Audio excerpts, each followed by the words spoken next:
Abaturage bo mu mujyi wa Uvira muri Kivu y'Epfo ari mu burasirazuba bwa Repubulika Iharanira Demokarasi ya Kongo ku munsi w'ejo ku itariki 17 Ukuboza umwaka wa 2025 babyukiye mu myigaragambyo nyuma y'uko umutwe wa M23 cyangwa se ihuriro rya AFC M23 ritegetse ko umutwe waryo uva muri uyu mujyi. Ni nyuma y'uko ku itariki 10 Ukuboza umwaka wa 2025 wari wigaruriye uyu mujyi by'umwihariko uwukuye mu maboko y'ingabo za Repubulika ya Demokarasi ya Kongo FARDC ndetse n'ababafasha ari bo Wazalendo, Mai Mai, Nyatura n'abandi.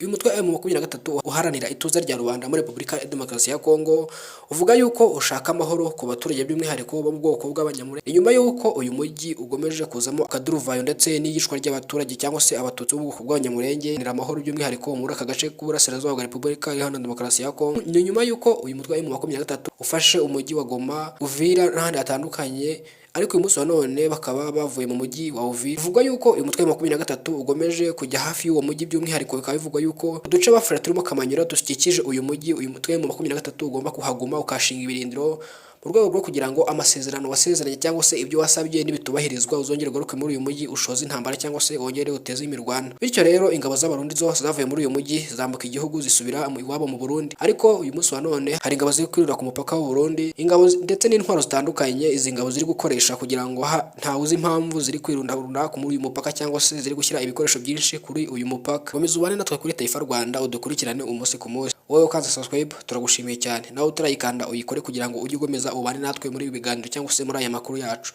Nyine twa Elize Taifa, ndabashimiye cyane, Imana ibarinde.